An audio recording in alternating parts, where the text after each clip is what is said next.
जय श्री राम। देवी सती मार्ग में वापस शिव जी की तरफ जा रही हैं। श्री राम जी से मिलकर उनकी परीक्षा लेने के बाद पछता रही हैं, घबरा रही हैं, परेशान हैं। और श्री राम जी उनको अपना प्रभाव दिखाते हैं, अपने प्रभुत्व का परिचय कराते हैं। तो वो जहाँ देखती हैं देवी सती, वहाँ पे उनको श्री राम दिखाई देते हैं। तो उससे वो परेशान हो जाती हैं। आगे पीछे ऊपर नीचे कहीं भी देखें उतने ही श्री राम दिख रहे हैं, उतने ही बाकी देवता दिख रहे हैं, त्रिदेव दिख रहे हैं, ब्रह्मा विष्णु महेश दिख रहे हैं। सब अलग अलग रूपों में, अलग अलग प्रकारों में, अलग व्यक्तित्व में, अलग देवत्व में। तो इतनी जगह देख देख के उनको घबराहट होने लगी सती जी को। पूजे ही प्रभु ही देव बहु बेशा, राम रूप दूसर नहीं देखा। अब लोके रघुपति बहु तेरे, सीता सहित न बेश घनेरे। तो उन्होंने भांति भांति के देवता देखे, अलग अलग वेशों में विष्णु जी को, ब्रह्मा जी को, महेश को, बाकी देवताओं को देखा, उनकी शक्तियों को, उनकी पत्नियों को उनके साथ देखा, खुद को देखा, अलग अलग रूपों में खुद को देखा। तो ये बड़ा आश्चर्यचकित करने वाला अनुभव था उनके लिए। लेकिन एक चीज़ जो उन्होंने कॉमन देखी वो थी श्री राम।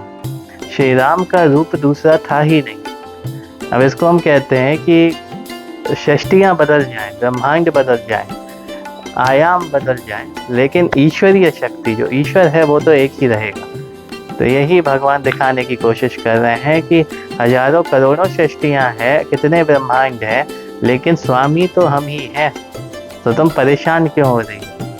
तो सीता जी को उन्होंने देखा, लक्ष्मण जी को उन्होंने देखा और राम जी को उन्होंने देखा, लेकिन उसी वेश में, जैसे जेरोक्स कॉपी रख दी है कि वही राम जी हैं, लेकिन देवता अलग है जो उनकी पूजा कर रहे हैं। यहाँ पे भी वही राम जी हैं, लेकिन यहाँ वही देवता किसी और रूप में उनकी पूजा कर रहे हैं। तो देवता तो अलग अलग रूप के थे, लेकिन श्री राम तो एक ही थे।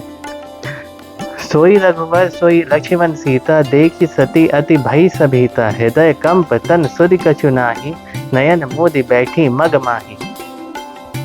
तो वही लक्ष्मण, वही सीता, वही श्री राम हर जगह देवी सती को दिखाई देने लगे।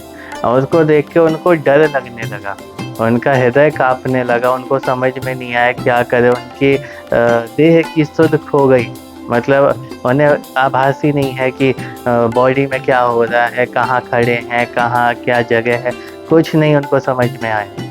तो हर जगह वो भगवान को देख रही है और डर के मारे। अब ये डर कैसा होता है? ये डर होता है कुछ हम अपने उम्मीद से विपरीत देख लें या कुछ आश्चर्यजनक देख लें तो हम डर जाते हैं। जैसे अर्जुन को भगवान कृष्ण ने जब अपना विराट स्वरूप दिखाया तो अर्जुन डर के मारे कांपने लगे और चिल्लाने लगे, कौन हो तुम, कौन हो तुम? उनको समझ में ही नहीं आएगी क्या, जबकि खुद ही उन्होंने कहा था कि भगवान अपना स्वरूप दिखाओ। और भगवान ने स्वरूप दिखाया तो वो हजम करने वाली चीज़ ही नहीं थी। ठीक है, अब कई बार ऐसी चीज़ें होती हैं। कई बार तो अब जैसे हमारा प्रैक्टिकल जब शुरू में हुआ था एनाटॉमी का, तो डाइसेक्शन के लिए एक बॉडी रखी गई थी। इंसान है, काटना है, उसको देखना है उसके अंदर क्या है। उसमें 4-6 लोग तो ऐसे ही बेहोश हो गए थे देख के। तो कई बार कंडीशन होती है जैसे रात में आप जा रहे हो अकेले हैं और सांप दिख जाए या कुछ ऐसा दिख जाए तो समझ में नहीं आता, धक धक हो जाती है, समझ में नहीं आता क्या करें क्या ना करें। वही हाल देवी सती का वहाँ पे हो गया।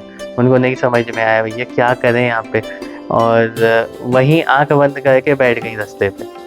इनको समझ में नहीं आता तो यही कर लेते हैं। तो वही हाल उनका, उनको नहीं समझ में आया क्या हो रहा है, और ये इतनी आंखें मल मल के वो देख रही, बार बार उनको वही सीन दिखाई दे रहे हैं, राम जी हर जगह दिखाई दे रहे हैं। तो घबरा के आंख बंद करके उसी रास्ते पर बैठ गई।